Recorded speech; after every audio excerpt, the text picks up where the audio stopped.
2011년도 무한도전이라고 하는 프로그램에서 저희 이제 3, 40대들에게는 아주 성경 다음으로 영향력을 끼친 프로그램인데 가요제를 합니다. 이제 계속 무한도전이니까 가수들이 아니지만 작곡자들이랑 같이 가사를 만들고 노래를 만들어서 가요제를 하는데, 그때 유재석 씨와 이적 씨가 이야기를 나누다가 만든 노래가 나중에 이제 보너스로 나오게 되는데, 그게 되게 유명하게 됐어요. 그 노래 제목이 말하는 대로라는 제목의 노래입니다. 그러니까 무명 시절에 20대 유재석 씨가 자기의 이야기를 이야기하면서 담으면서 말하는 대로 인생을 살아온 자신의 자진적 고백을 이제 가사에 붙여서 노래를 한 거죠. 가사가 대충 이렇습니다. 나 20살 적에 하루를 견디고 불안한 잠자리에 누울 때면 내일 뭐 하지 걱정을 했지. 두 눈을 감아도 통장문 안 오고 가슴은 아프도록 답답할 때 난 왜 안 되지 되뇌었지. 중간쯤에 그러던 어느 날 내 마음에 찾아온 작은 놀라운 깨달음이 내일 뭘 할지 꿈꾸게 했지. 사실은 한 번도 미친 듯 그렇게 달려든 적이 없었다는 것을 생각해봤지. 일으켜 세웠지 내 자신을. 후렴에는 이렇게 얘기합니다. 말하는 대로 될 수 있다는 걸 눈으로 본 순간 믿어보기로 했지. 마음 먹은 대로 생각한 대로 할 수 있다는 걸 알게 된 순간 고개를 끄덕였지. 그리고 제일 마지막에 말하는 대로 될 수 있다고 그대가 믿는다면 마음 먹은 대로 생각한 대로 도전은 무한히 인생은 영원히 말하는 대로, 이렇게 하면서 노래가 마치는데 이 또 인생의 어떤 삶을 이룬 사람의 자전적 고백이기도 해서인지 이 노래를 들은 수많은 젊은 청년들이 도전을 받고 자기의 말을 바꿔야 되겠다라고 하는 수많은 댓글과 블로그의 글들을 많이 보게 되었습니다. 이뿐일까요? 또 수많은 자기 개발서 안에서도 자기가 말하는 것, 외치는 것처럼 긍정적인 마인드로 좋은 말을 하는 것이 우리의 삶을 바꾸는 놀라운 힘이 있다 라고 이야기를 해서 거울 앞에다 두고 너는 할 수 있어, 너는 잘할 수 있어, 이렇게 얘기하라고 막 하지 않습니까? 왜 그럴까요? 그거는 말하는 것이 바로 우리의 생각이고 마음이기 때문에 그래요. 마음을 표현하는 것이 말입니다. 그렇죠? 따라서 말을 한다는 것은 내 마음과 생각이 밖으로 나가는 가장 첫 번째 스텝이 말이에요.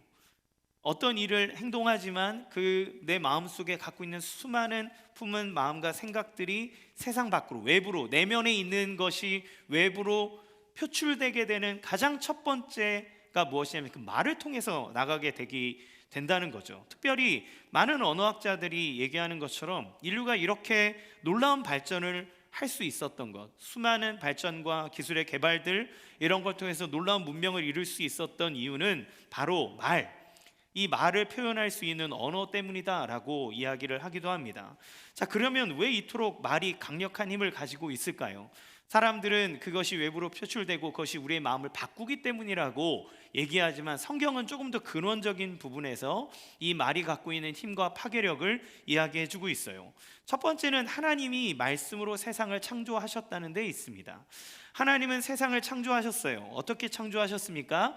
하나님은 세상을 창조하실 때 당신의 말씀으로써 이루셨습니다. 오늘 본문에서 1절부터 5절까지 말씀을 읽었지만 창세기 1장과 2장, 3장의 전체에 걸쳐서 제가 말씀을 드리려고 해요.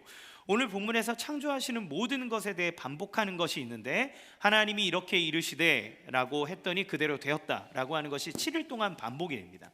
빛이 있으라 하시니 있었고, 하나님이 말씀하시면 그것이 그대로 되니라 라고 하는 것이 반복되는 것으로 창조의 기사를 이야기해요.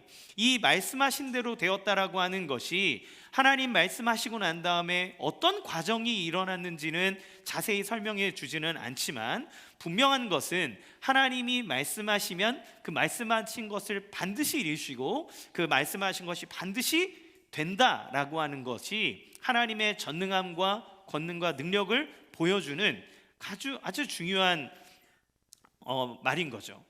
이 창조의 절정을 이루는 것이 무엇이냐면 바로 인간을 만드는 것인데, 하나님은 인간을 만드실 때 이렇게 하셨습니다. 27절 말씀 같이 읽어보겠습니다. 시작.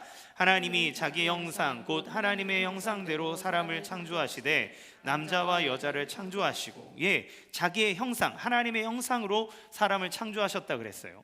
하나님이 당신의 형상, 즉 당신의 모양대로 사람을 만드셨다는 건데, 그거는 단지 형질의 어떤 모양만을 이야기하는 게 아니라 하나님과 닮은 존재라고 만드셨다는 겁니다. 즉 사람이 모든 피조물과 다른 것은 하나님만이 가지고 있는 고유한 특성, 하나님의 지혜를 받은 거예요. 그래서 모든 것을 다스릴 수 있는 존재로 하나님이 사람을 만드셨습니다. 그 다스림을 사용하는 매개체가 무엇이었을까요? 그것은 하나님이 말씀으로 세상을 창조하신 것과 같이 사람의 말을 통해서 세상을 다스리도록 하나님이 허락하셨다는 겁니다. 창세기 2장 19절 같이 읽어보겠습니다. 시작. 여호와 하나님이 흙으로 각종 들짐승과 공중의 각종 새를 지으시고 아담이 무엇이라고 보시려고 그것들을 그에게로 이끌어 가시니 아담이 각 생물을 부르는 것이 곧 그 이름이 되었더라. 아담에게 이 동산에 있는 모든 것을 관리하도록 하고 다스리게 하실 때 하나님이 허락하신 게 무엇입니까? 그 아담이 부르는 것이 그 종류의 이름이 되는 거예요. 너는 사자야. 그러면 그게 사자입니다. 너는 꽃인데 딱 장미네. 그러면 그게 장미인 거예요. 이 존재를 부여해주는 능력과 권위를 사람에게 주신 겁니다. 그 존재를, 그리고 그것의 의미를, 그 존재의 의미 자체를 부여해 줄 수 있는 것은 누가 할 수 있습니까? 만든 이가 할 수 있어요. 그런데 하나님이 창조하시고 사람을 만드시고 난 다음에 그 사람에게 말을 하게 하시는데, 하나님이 말씀하심으로 천지를 창조하고 빛이 있으라 하면 있었던 것처럼, 사람은 하나님과 같은 그런 전능한 신은 아니지만 그에게 권한을 부여하기를 네가 말하는 것이 그것이 되는 거죠. 아담이 이름을 붙이는 것이 그 존재가 되도록 하나님이 그렇게 허락하셨다는 겁니다. 왕이 무엇을 지시하거나 명령하면 그대로 되는 것처럼 하나님께서 사람에게 그러한 권능을 주셨다는 것을 얘기합니다. 예전에 제가 그 군대에서 있을 때 저희 사단만 이렇게 모양이 거꾸로 돼 있었는데 이게 왜 이렇게 된 건가요? 얘기했더니 사단장님이 지나가다가 28년대는 거꾸로 돼 있네, 이 한마디에 이 동 위치를 다 바꾼 거예요. 그 한마디에, 사단장 한마디에. 그런 것처럼 하나님께서 사람에게 권위를 주시고 그리고 세상을 통치하게 하실 때 그 사용하는 매개체는 말에 주셨다는 겁니다. 하나님은 왜 이 말의 권능을 허락하셨을까요? 하나님의 뜻을 깨달아 말하는 것을 통해 세상을 통치하도록 하시기 위해서입니다. 하나님이 인간에게 말씀하시고 인간은 하나님의 말씀을 알아들을 수 있고 하나님을 이 말로써 찬양합니다. 하나님과 대화합니다. 그리고 주님이 주시는 권능으로 하나님의 말씀을 선언하고 선포함으로 세상을 다스리게 합니다. 이와 같이 우리의 말에 하나님의 권능을 부여해 주신 것은 하나님이 이 땅을 다스리도록 창조하신 인간에게 하나님의 은혜와 능력과 권능을 동시에 같이 주셨다는 것을 의미해요.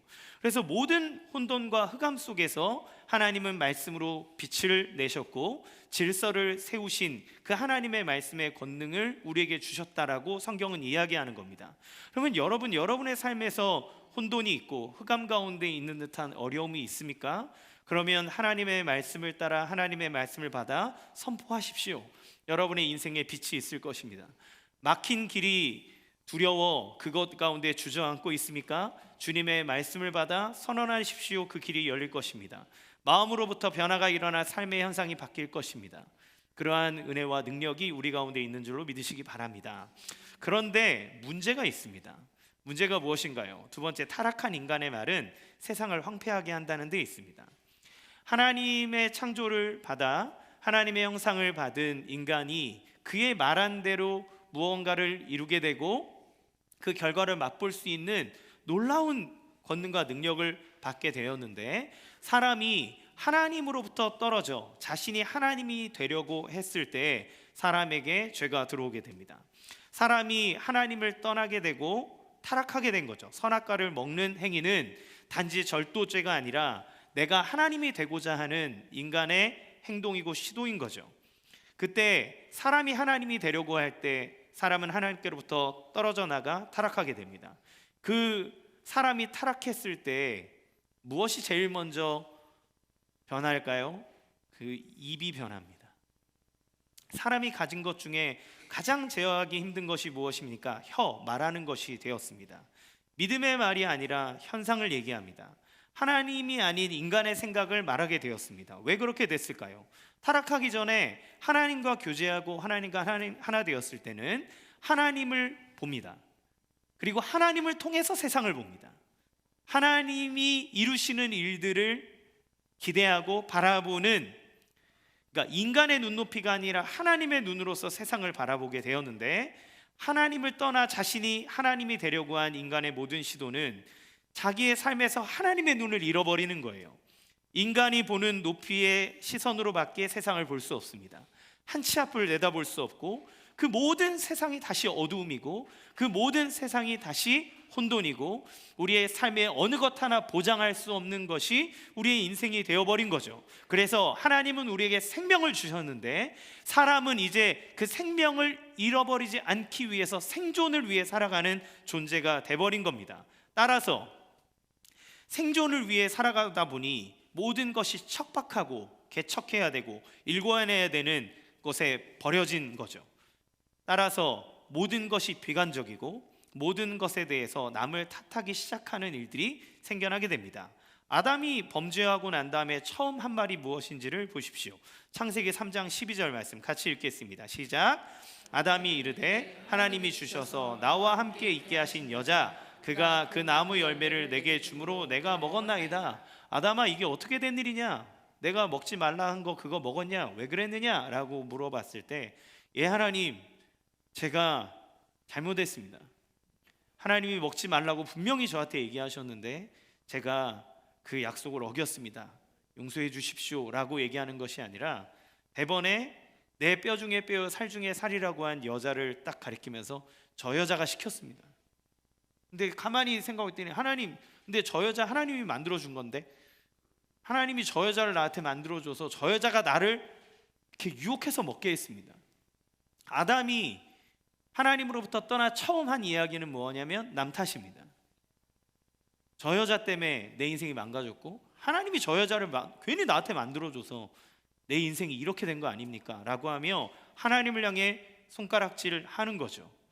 그러니 우리의 인생의 삶에 사랑하고 결혼을 하고 사랑하여 아이를 낳고 인생의 모든 것들을 다 내어주는 것처럼 하여도 부부 간의 원수가 되고 부모 자녀 간의 원수가 되는 수많은 일들, 그 대부분의 일들은 다 너를 향한 손가락질 아닙니까? 다툼과 분쟁이 일어납니다. 이번에 생명의 대화법 훈련을 지지난주에 저희가 이제 또 받았었죠. 그 안에 저에게 있어서 참 깨닫게 된 놀라운 사실이 무엇이었냐면, 아이가 문제라고 생각했던 것이 실상 그 아이의 문제가 아니라 저의 문제라는 것을 알게 되었다는 거예요. 토마스 고든의 그 욕구 그 상자를 보면서 딱 거기에 문제가 나왔습니다. 이게 누구의 문제냐? 아이가 아침에 일어나지 않는다. 이 일어나지 않는 아이를 보고 아빠는 짜증이 났다. 누구의 문제냐? 저는 당연히 애의 문제라고 생각했습니다. 왜냐하면 내가 전날 너 분명히 내일 늦게 일어날 거다. 일찍 자거라. 너 늦게 일어나면은 지각한다. 그러니 빨리 자고 깨울 때 일어나야 된다라고 제가 분명히 경고를 했는데, 그런데 그 아이가 일어나지 않았으므로 이 문제는 이 아이의 문제다라고 저는 항상 생각했고, 그래서 아이를 가르치기 위해 다그쳤고 그 모든 비난의 화살을 아이에게로 쏘아붙였던 저의 모습이 생각이 나요. 그런데 그 욕구표를 보면 그 짜증이 나고 그리고 마음이 불편한 주체는 누구냐면 저인 거예요. 그 아이는 문제가 없습니다. 마음의 문제는 저에게 있었던 거죠. 바꿔야 되는 거는 내 마음이고 가다듬어야 되는 것은 제 마음인데, 저는 끝없이 아이에게 손가락질하고 그 아이를 가르치고 내가 너를 사랑하기 때문에 이래 라고 하는 마음으로 하나님이 주시는 그 사람을 세우고 치유하고 회복하는 격려의 말이 아닌 아이를 판단하고 너에게 문제가 있기 때문에 나는 너를 가르친다라고 말하는 저의 모습을 보게 됩니다. 아담이 저 여자 때문에 라고 얘기했던 것처럼 저도 제 자녀를 향해 너 때문에 늦었고 너 때문에 이 아침이 다 망가지지 않았느냐라고 말하는 저의 모습을 보게 된 거죠. 제 욕구이고 제 문제인데 끝없이 남을 탓을 하는 저의 문제를 이 대화법 그리고 경청하는 것을 통해 알게 됐다는 거예요. 하나님께서 우리에게 율법을 주셨습니다. 너희가 하나님의 백성으로 살아가려면 이렇게 살아야 돼. 그거는 누구에게 적용하라고 하나님 우리에게 주셨나요? 나에게 적용하라고 주신 겁니다. 그런데 사람들은 그 율법을 나에게 적용하기는커녕 끝없이 다른 사람에게 들이댑니다. 너는 왜 이렇게 하지 않느냐? 너는 왜 이런 일들을 이렇게 어겼느냐라고 다른 사람에게 이야기하고 판단하는 일이 우리 가운데 일어나는 거죠. 그래서 말을 통해서 행하신 창조의 역사는 온데간데 없어지고 우리의 말은 끝없이 사람들을 향해 손가락질함으로 그 사람에게 상처를 주고 그 사람을 죽이고 모임을 깨는 강력한 파괴적인 도구로 변질되어져 버렸습니다. 그래서 야고보 사도는 혀에 대해서 말에 대해서 이렇게까지 얘기를 해요. 야고보서 3장 6절에서 8절 같이 읽겠습니다. 시작. 혀는 곧 불이요 불의 세계라. 혀는 우리 지체 중에서 온몸을 더럽히고 삶의 수레바퀴를 불사르나니 그 사르는 것이 지옥불에 나느니라. 여러 종류의 짐승과 새와 벌레와 바다의 생물은 다 사람이 길들일 수 있고 길들여 왔거니와 혀는 능히 길들일 사람이 없나니 쉬지 아니하는 악이요 죽이는 독이 가득한 것이라. 이 입을 이끌어서 뭐라 그러냐면 쉬지 않는 악이다, 죽이는 독이다, 이렇게 얘기를 합니다. 여러분, 예전에 교회에 모든 가십거리와 또 모든 안 좋은 이야기는 다 어디서 나오는지 아십니까? 구역 예배 끝나고 일어난 사과 먹는 다과의 자리에서 이야기합니다. 그 전까지 주 예수보다 더, 그리고 딱 15분 예배 드리고 난 다음에 탁 하면서 그런데 이건 얘기 안 해주는데 말이야, 김권사가 말이야. 네. 15분 하나님 찬양하고 나머지 2시간은 남 험담으로 마무리하는 겁니다. 한 입으로 하나님을 찬양하고 한 입으로 남을 험담하고 판단하는 것이 이 입의 딜레마라는 거죠. 타락한 사람의 말은 온몸을 더럽히고 삶의 수레바퀴를 불사르는 도구가 되어버린 겁니다. 왜 그렇습니까? 말은 마음의 생각으로부터 나오게 되어 있는데 인간의 마음에 하나님이 없어지고 죄라고 하는 것이 자리 잡았기 때문에 우리가 원하는 복의 소리, 남을 격려하고 칭찬하고 세우고자 하는 은혜의 말, 창조의 능력이 일어나는 말이 아니라 죄의 열매가 우리 입술을 통해 자꾸 나가게 되는 거예요. 여러분, 우리의 말을 한번 생각해 보시기 바랍니다. 여러분, 여러분의 말을 누군가가 하루 종일 받아 타이핑한다고 생각해 보세요. 아니면 누군가가 계속 녹음을 한다고 생각해 보십시오. 그러면 여러분의 말 중에 소망과 희망과 감사와 기쁨의 말과 불평과 불만, 판단, 비판, 비관, 염려, 걱정의 말 중에 어느 것이 더 많을 것 같습니까? 저는 제가 운전 중에 하는 말이 녹음되지 않기를 원합니다. 저는 제가 화가 났을 때 아이에게 하는 말이 누군가 듣지 않기를 원합니다. 제가 혼자서 말할 때 문제를 바라보고 제가 비관하고 염려하는 말이 누군가에게 들리지 않기를 원합니다. 결국 우리의 말이 우리의 삶을 그렇게 이끌어오고 우리의 말이 나의 생각과 감정을 그렇게 컨트롤해오고 우리의 말이 우리의 가정을 천국이 아닌 지옥 같은 곳으로 바꾸고 우리의 말이 나의 배우자를, 나의 자녀를, 내 주변의 사람들과 모든 환경들을 하나님이 이루시는 놀라운 기적과 창조와 기쁨의 역사가 있는 곳이 아닌 죄와 그리고 지옥과 같은 그러한 환경으로 바꾸고 있었다는 사실을 우리는 성경을 통해서도 우리의 삶의 그러한 경험을 통해서도 알 수 있습니다. 따라서 우리의 말이 바뀌려면 어떻게 해야 될까요? 우리의 내면이 바뀌어야 되는 거예요. 그 내면에서부터 말이 튀어나오게 되기 때문에 그렇습니다. 그러면 하나님은 이렇게 말로 인해 내면의 죄와 그 죄가 표출되는 말을 통해 망가져버린 우리의 삶을 어떻게 회복시키실까요? 세 번째 말씀이신 예수 그리스도를 통해 우리를 회복시키신다는 겁니다.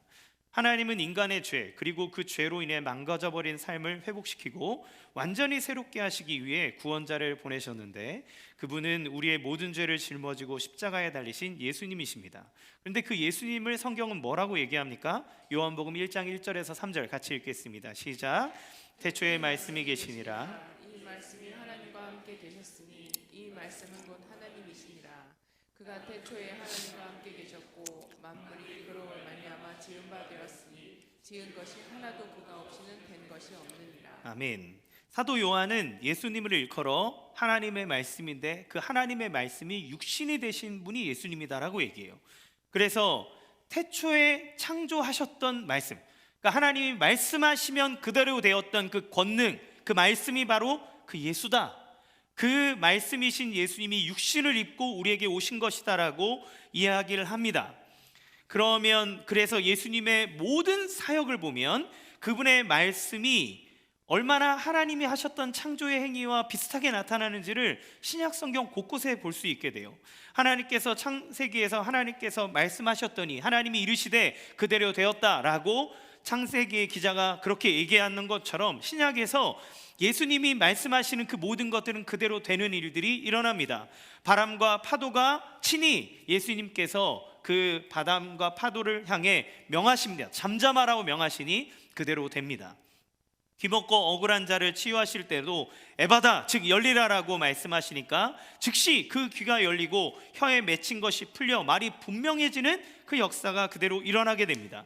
회당장 야이로의 딸을 살리실 때에도 그 아이의 손을 잡고 예수님이 말씀하십니다. 달리다 굼 소녀야 일어나라 라고 말씀하시니 그대로 됩니다. 소녀가 일어나는 거죠. 죽어있는 나사로 4일 동안 지나서 시체가 다 썩어 있는 그 무덤 안에 있는 나사로를 향해 예수님이 나사로야 나와라 라고 명령하시니 그대로 나사로가 살아 나오는 역사가 일어나는 거죠.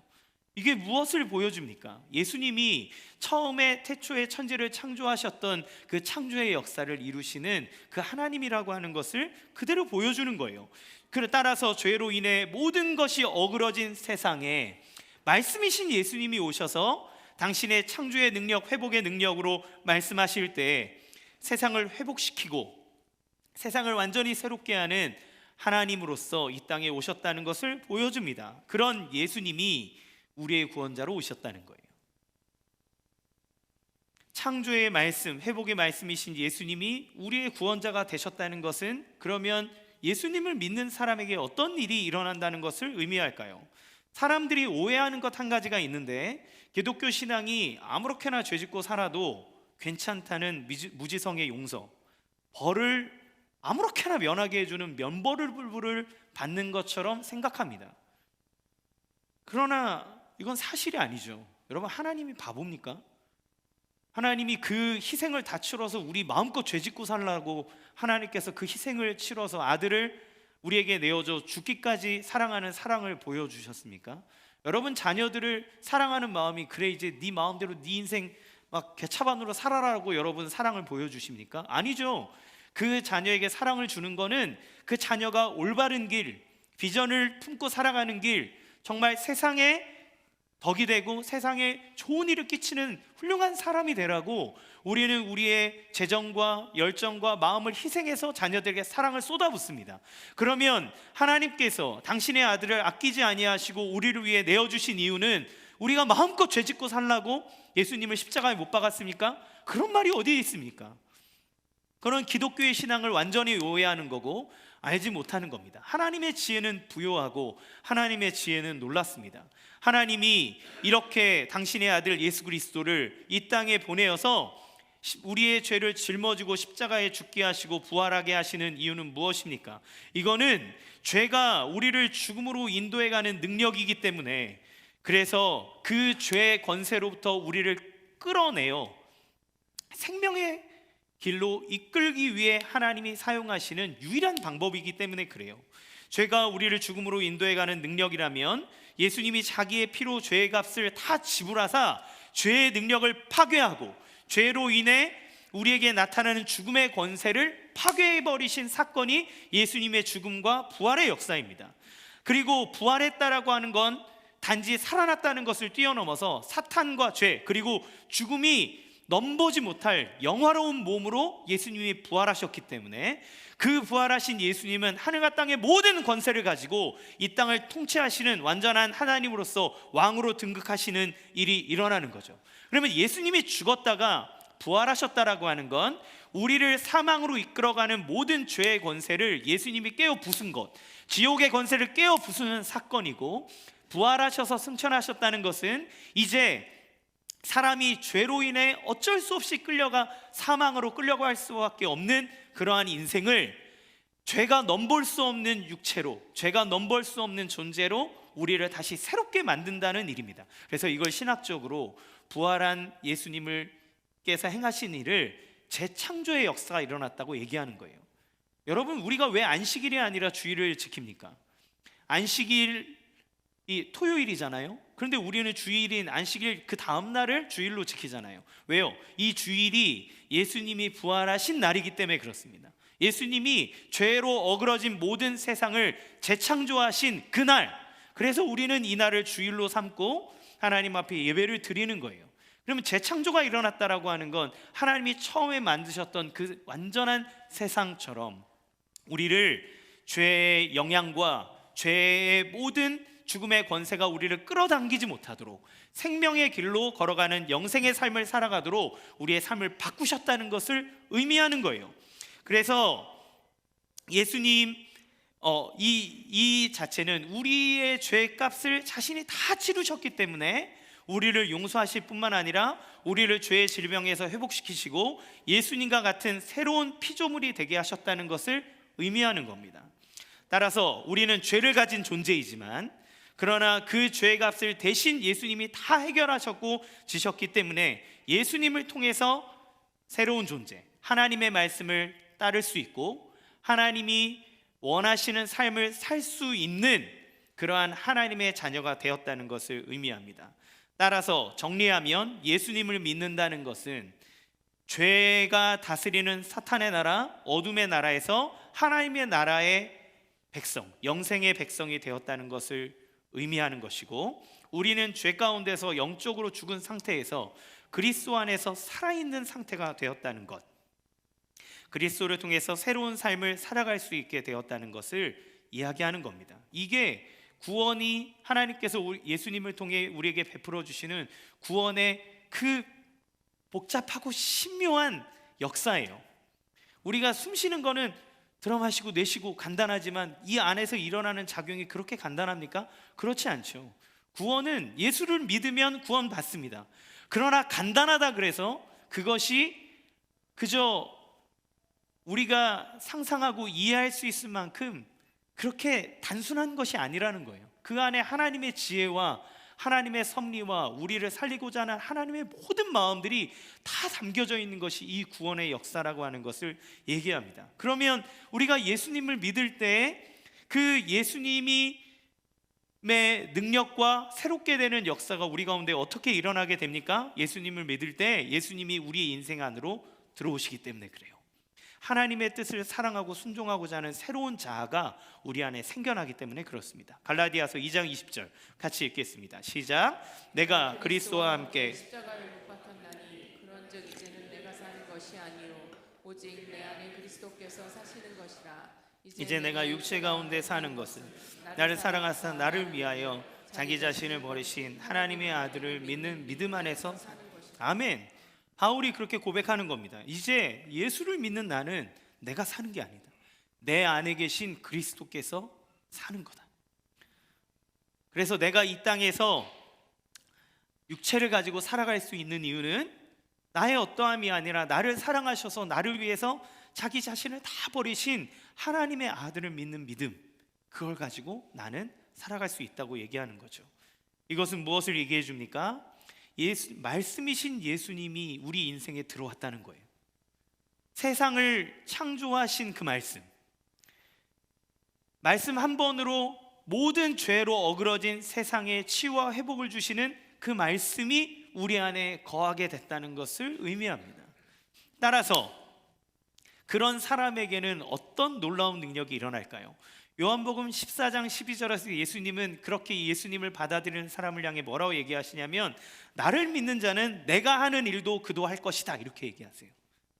그리스도가 우리 안에 계심으로 예수님이 하시는 일을 우리 또한 할 수 있는 존재가 되었다라고 말하는 겁니다. 따라서 예수님을 믿으시는 여러분이 만약에 예수님을 정말 믿으신다면, 예수님을 내 인생의 구원자여 나의 하나님으로 주님으로 받아들이신다면, 우리는 주님이 하시는 창조의 말, 주님이 하시는 생명을 살리는 말, 그리고 주님만이 하실 수 있었던 믿음의 말을 할 수 있는 존재가 되었다는 것이에요.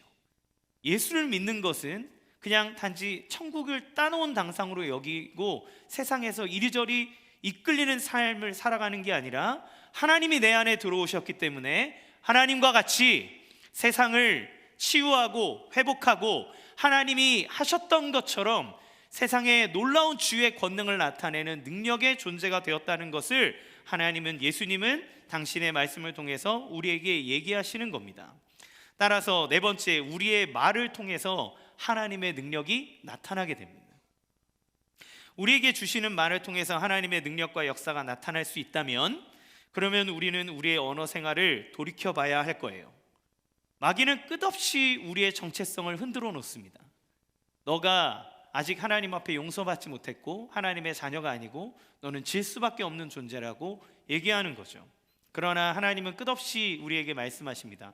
너는 내 사랑하는 자고 너를 위하여 내 모든 것을 다 바쳐 너를 죄에서 구원해냈다. 너는 이제 나와 함께 하나님의 일을 할 수 있고, 너는 이제 나와 함께 세상을 변화시킬 수 있는 놀라운 능력과 힘이 네 안에 있고, 너는 하나님의 이름으로 하나님이 이 땅 가운데 펼쳐지는 그 모든 것들을 감당할 수 있는 능력의 사람이라고 얘기하죠. 그러나 우리는 자꾸 하나님이 나를 구원하셨다는 사실, 내가 하나님 앞에 그토록 소중함을 받는다는 그 은혜의 사실을 자꾸 잃어버리는 것이 문제입니다. 따라서 우리는 우리의 말에 믿음의 말이 아닌 절망과 불신앙의 말을 자꾸 뱉게 되는 거죠. 따라서 우리의 언어 생활을 잘 돌이켜보는 것이 필요합니다. 그래서 성경은 말에 대한 이야기들이 참 많아요. 지혜를 말하는 잠언에는 말에 대해서 이렇게 얘기합니다. 잠언서 18장 21절 시작. 죽고 사는 것이 혀의 힘에 달렸나니 혀를 쓰기 좋아하는 자는 혀의 열매를 먹으리라. 예, 혀를 쓰기 좋아하는 자, 죽고 사는 것이 혀의 힘에 달려있다. 그런데 혀를 쓰기 좋아하는 자는 혀의 열매를 먹는다. 네가 말한 것에 대한 열매를 먹는다는 거예요. 잠언서 12장 18절 시작. 칼로 찌름같이 함부로 말하는 자가 있거니와 지혜로운 자의 혀는 양약과 같으니라. 예, 칼로 찌르는 자같이 함부로 말한다는 게 뭡니까? 우리의 말을 통해서 누군가를 죽이고 살릴 수 있다는 얘기예요. 그런데 지혜로운 자, 그 마음에 주님을 품고 하나님의 지혜를 가진 자는 양약과 같다. 사람을 치유하고 살리고 회복시키는 그 말에 힘이 있다는 겁니다. 그래서 에베소서는 이렇게까지 말합니다. 4장 29절 시작. 무릇 더러운 말은 너희 입 밖에로 내지 말고 오직 덕을 세우는 데 소용되는 대로 선한 말을 하여 듣는 자들에게 은혜를 끼치게 하라. 예, 더러운 말이 있다면 그건 입 밖에도 내지 마라. 그냥 입을 다물어라. 말하지 마라. 그럴 거면 너가 말하려면 오직 덕을 세우는데 선한 말을 해서 듣는 사람에게 은혜가 끼치는 말을 하라고 이 에베소서는 얘기하고 있는 거죠. 이렇게 보면 우리가 나의 배우자를 향해서 내뱉는 말대로 나의 배우자는 지금 그렇게 되어 있을 수 있습니다. 내가 가장 싫어하는 형태를 계속 그 사람에게 말함으로 그 사람은 그 모습으로 나에게 계속 다가오는 거죠. 어찌 보면 우리가 우리의 자녀들에게 선한 말 그대로 우리 자녀들은 그런 인격과 그런 사고와 그러한 삶의 가치관을 가지고 자라나고 있는지도 모릅니다. 난 너 때문에 미치겠어. 너를 보면 정말 답답해. 한두 번 얘기하냐? 왜 이렇게 바보 같냐? 바보야? 라고 얘기하는 것, 그렇게 되지 않기를 원하는 마음으로 얘기하지만 정작 우리의 말로 그 아이를 바보라고 선언하고 그 아이를 답답한 존재로 여기고 그 아이를 쓸모없는 존재로 만들고 있지는 않는지요. 여러분의 직장과 일터와 삶의 현장 가운데 우리는 어떤 말들을 주로 던집니까? 이건 죽어도 되지 않아. 이거는 불가능한 일이야. 이거는 나에게 열릴 수 없는 일이야. 세상은 나를 도와주지 않아. 내가 이대로 살아간다면 나는 낙오될 게 분명해. 라는 말과 생각이 우리의 인생을 지배하고 있지는 않은지요. 그렇게 말하는 인생이 여러분의 삶을 평안하게 합니까? 아니면 그렇게 말하고 염려하는 것이 여러분의 인생의 길을 열어줍니까? 하나님은 너의 말하는 그 열매를 먹는다고 우리에게 얘기하십니다. 그런데 동시에 너의 안에 품고 계신 그 예수님이 온 세상을 창조하시는 창조의 하나님을 네가 너의 마음에 품고 있다. 그럼 너의 입을 통해서 나가야 되는 것이 무엇이냐고 우리에게 얘기하시는 거죠. 그래서 우리가 어떠한 마음으로 생각하고 말해야 될지 세 가지를 간단하게 얘기하도록 하겠습니다. 첫 번째, 우리가 소망과 창조와 능력의 말을 하기 위해서는 우리의 마음을 바꿔야 하는데, 그건 예수님이 내 마음의 구주가 되셔야 합니다. 저 예수님 믿는데요. 예, 여러분 예수님 믿고 예배도 드리고 하고 계시죠. 그러나 제가 말하는 것은 단순히 종교인이 되라고 말하는 것은 아닙니다. 정말 그 예수님이 여러분의 주인이 되도록 자리를 내어드리라는 거예요. 예수님을 믿지만 여전히 내 인생에 내가 주인인 사람이 있다면 절대로 하나님의 능력이 나타날 수 없습니다. 그 예수님은 우리의 주님이 되기 위해 오셨어요. 예수님은 나의 주인입니다. 그분이 우리의 모든 죄값을 치르시고 우리에게 하나님의 능력을 주시는 분이기 때문에 그 예수님이 우리의 주인이 되어 있지 않고서는 우리의 마음속에 죄의 권세와 능력을 이길 힘이 없습니다. 성령을 따라 행하지 않으면 우리는 죄를 따라 행할 수밖에 없습니다.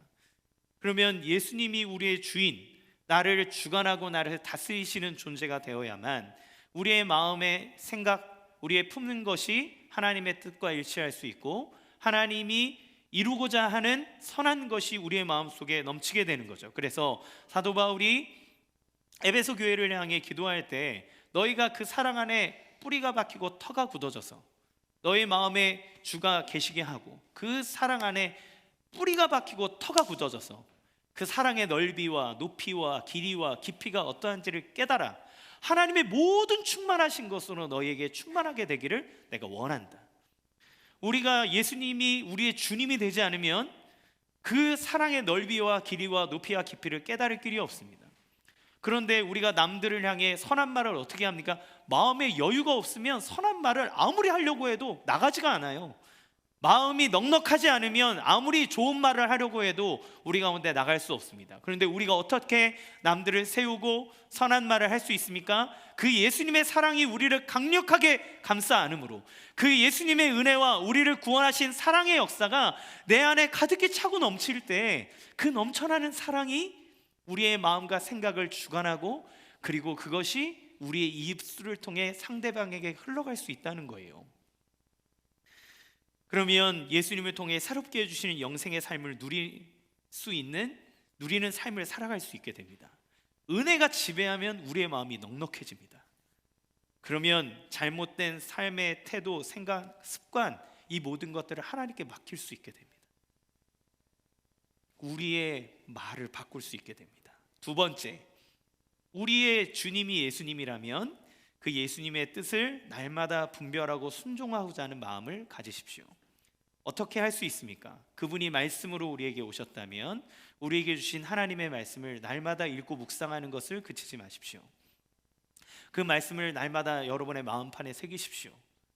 그저 어떤 종교의 경전을 읽는 것처럼 그냥 한 번 읽고 뚝딱 몇 번 읽었다로 아니라 그것이 여러분의 마음 가운데 새겨질 수 있도록 말씀을 읽고 그것의 뜻을 묵상해서 여러분의 마음에 담으시고 단 한 가지라도 여러분의 말로 표현하시고 행동하십시오.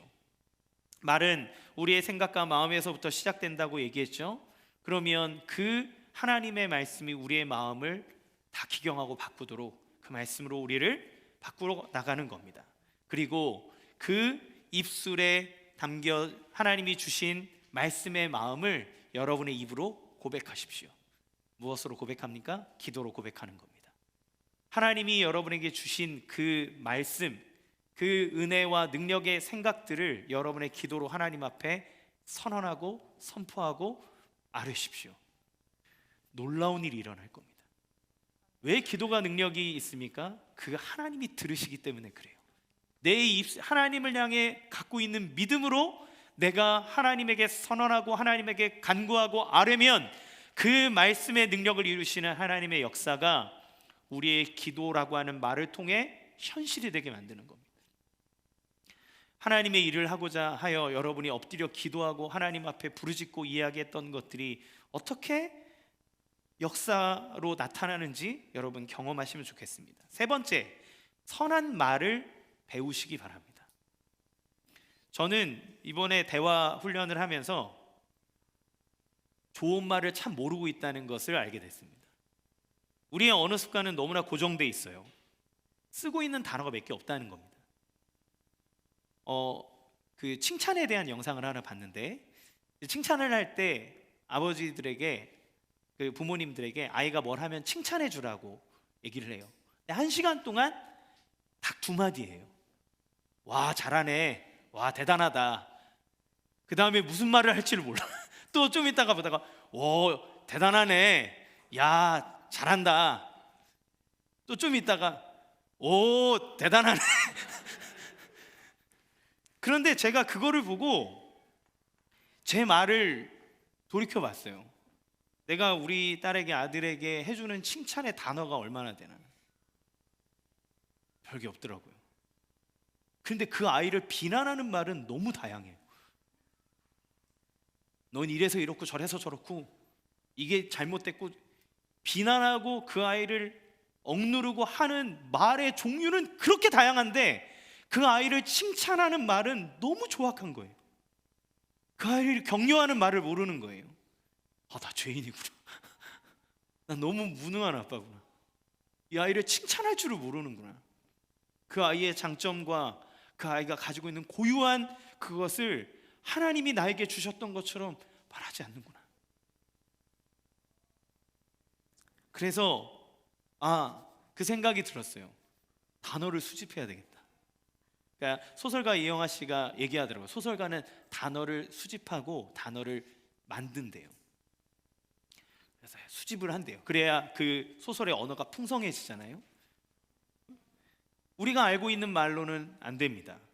내가 사랑하는 만큼 그 사랑을 표현할 단어를 찾고 말을 찾고 그 아이를 관찰하고 나의 배우자를 관찰하고 내가 이 사람에게 어떻게 격려할까, 어떻게 말을 해야 될까 배우고 찾고 그것을 써먹으십시오. 책도 보시고 그리고 연습하고 내가 어떻게 그 사람에게 다가가야 될지, 나를 향해서 나는 어떻게 말을 해야 될지, 하나님을 향해서 우리는 어떻게 찬양을 올려야 될지, 하나님, 우리가 그 배우자들에게 칭찬하는 말, 비난하는 말, 어떤 것이 더 풍성한지 우리는 다 알고 있죠. 우리 안에 아름다운 말을 배우고 사용하는 연습을 하시기 바랍니다. 왜냐하면 우리 안에 이미 하나님의 말씀의 능력을 가진 하나님이 계시기 때문에 우리는 이제 그 말할 수 있는 능력을 다 가진 사람이에요. 이 말할 수 있는 능력을 가지고 우리가 더 다양하고 풍성하게 말하도록, 주님은 그 다양한 병자들과 아픔을 가진 사람에게 어떻게 말하셨는지를 보십시오. 하나님이 그 수많은 사람들, 또 우리에게 격려하시는 말씀들이 무엇인지를 보십시오. 그리고 우리의 말에 하나님의 말, 우리를 세우고 우리를 사랑하고 우리를 격려하고 칭찬하는 그 말이 우리 가운데 가득하고 풍성해지기를 원합니다. 말씀을 마치겠습니다. 오늘 주보를 보시면 우리 정용원 집사님의 간증이 있습니다. 지난주에는 우리 정진아 성도님의 간증이 있었어요. 이따 보십시오. 지금 절 보시고 이번에 그 5월 6일 날 5월 7일 행사를 준비할 때 최현지 집사님이 오시고 정영훈 집사님 오시더니 막 그런 거예요. 목사님 이번 휴일에 기적이 일어났어요. 그래서 무슨 기적이요? 그랬더니 한 번도 안 싸웠어요. 그래서 예. 그런데 뭐 이 가정이겠습니까? 뭐 애들을 위해서 놀러 가고 애들을 위해서 놀이동산 가고 여행 가고 하는데 애들을 위해서 간다 그래놓고 우리는 왜 그렇게 애들한테 화를 내고 짜증을 내는지요? 그런데 우리 정용호 집사님 자기의 언어 습관, 말 이런 거를 살펴보면서 짜증을 안 내고 그리고 아이를 세우고 건강하게 하는 말을 하려고 애쓴다는 거예요. 그랬더니 히라기가 아빠 보고 변했다고 얘기한답니다. 이게 최고의 칭찬이죠. 자식이 아빠한테 아빠 변했어, 나쁘게 말고 좋게 변했어라고 얘기하는 것만큼 최고의 칭찬이 어디에 있겠습니까? 근데 보니까 별거 바꾼 거 없더라고요. 그냥 말 바꾸셨어요. 생각을 바꾸셨고 들으셨고 그렇게 했는데, 그렇게 했더니 가정이 화목함과 기쁨, 그리고 하나님이 말씀하신 천국과 같은 기쁨이 그 가정 안에 있었다는 것입니다. 우리 안에도 동일한 은혜와 기쁨을 누리신 분들이 또 있을 줄로 믿고 그렇게 되기를 원합니다. 여러분, 우리의 입술을 통해 하나님이 역사하신다면 우리는 함부로 말하기보다 생각하고 말하기를 애써야 하고, 그리고 우리의 말 한마디를 통해 하나님이 역사하신다는 것을 기억한다면 무엇을 말할지를 늘 잘 선택하고 그 말을 책임감 있게 해야 될 것입니다. 나의 말을 통해 가정이 화목할 수 있고, 나의 말을 통해서 막혀진 인생의 길들이 열려질 수 있고, 하나님이 이루시는 창조의 능력과 모든 것을 회복하시는 능력의 역사가 하나님이 나의 믿음의 말을 통해서 일어난다는 것을 기억하시기 바랍니다. 여러분의 삶에 어려움이 있습니까? 여러분의 삶 가운데 막혀서 어디로 가야 될지 모르는, 그래서 전전긍긍하는 상황 가운데 있습니까? 여러분, 하나님을 믿으시고 하나님의 말씀을 여러분의 마음에 담아 하나님을 믿는 믿음으로 입으로 선언하십시오. 하나님 앞에 간구하십시오. 그리고 여러분의 인생을 향해 명하십시오. 그때 하나님이 이르시되 그대로 된지라라고 하는 놀라운 능력의 역사가 우리의 삶 가운데 나타나게 될 줄로 믿습니다. 그러한 은혜와 능력이 우리의 삶 가운데 일어나기를 바라면서 우리 같이 함께 찬양하겠습니다.